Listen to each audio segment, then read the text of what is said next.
नमस्कार मंडळी.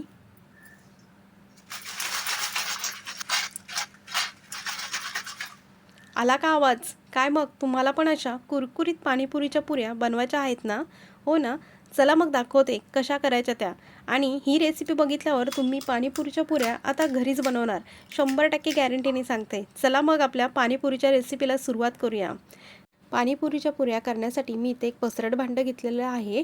आता त्या भांड्यामध्ये 1 वाटी रवा, 2 चमचे मैदा, चवीनुसार मीठ टाकून हे सर्व साहित्य मिक्स करून घेणार आहे. सर्व साहित्य मिक्स करून झालेले आहे. आता पीठ भिजवण्यासाठी एका टोपामध्ये पाणी टाकून पाणी कडकडीत गरम करून घेणार आहे. आता मी इथे 1 वाटी रवा घेतला होता. 1 वाटी रव्यासाठी मी इथे एक अर्धी वाटी पाणी घेणार आहे. आता हे पाणी मी रव्यामध्ये टाकून सुरुवातीला पाणी गरम असल्याकारणाने हाताला चटके बसतात, त्यामुळे चमच्याच्या साहाय्याने हलवून घेणार आहे व थोडं थंड झाल्यानंतर हाताच्या साहाय्याने त्याचा मऊसूत असा गोळा तयार करून घेणार आहे. पुऱ्यांचं पीठ मळून झालेलं आहे. आता त्याच्यावर एक कॉटनचा फडका ठेवून पीठ 15 मिनिटासाठी रेस्ट करायला ठेवूया. 15 मिनिटं झालेली आहेत. आता पिठावरचं कॉटनचा फडका काढून पुन्हा एकदा पीठ छान असं मऊसूत मळून घेऊया. पीठ मऊसूत असं मळून झालेलं आहे.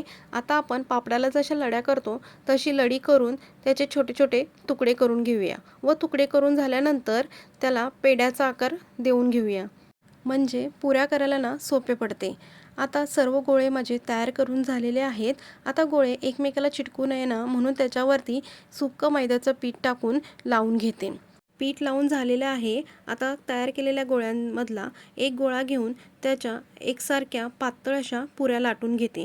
पुऱ्या लाटून झाल्यानंतर त्या एका कॉटनच्या फडक्यावर 5 मिनिटासाठी ठेवून घेते. आता सर्व पुऱ्या माझ्या इथे तयार झालेल्या आहेत. आता मी त्या तळून घेते. पुऱ्या तळण्यासाठी कढईमध्ये तेल टाकून तेल कडकडीत गरम करून घेऊया. आता इथे बघा, पुऱ्या कॉटनवर आहेत ना तशाच तेलामध्ये सोडायच्या. त्या उलट्या करून तेलामध्ये टाकायच्या नाहीत, नाहीतर तुमच्या पुऱ्यात ना फुगणार नाहीत व कुरकुरीतही होणार नाहीत. पुऱ्या तळताना एक एक पुरी तेलामध्ये सोडायची. पहिली पुरी फुगली की दुसरी टाकायची, दुसरी फुगली की तिसरी टाकायची. असं करून पुऱ्या तळल्या ना की पुऱ्या छान अशा टम्म फुगतात व कुरकुरीत होतात. तुम्ही बघू शकता मंडळी, पुऱ्या आपल्या खाण्यासाठी तयार झालेल्या आहेत. आता त्यातली एक पुरी तुम्हाला तोडून आणि खाऊनही दाखवते.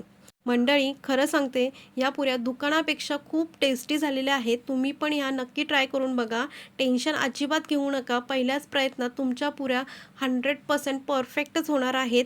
आणि जर रेसिपी आवडली असेल तर चॅनलला लाईक, शेअर आणि सबस्क्राईब करायला विसरू नका. धन्यवाद.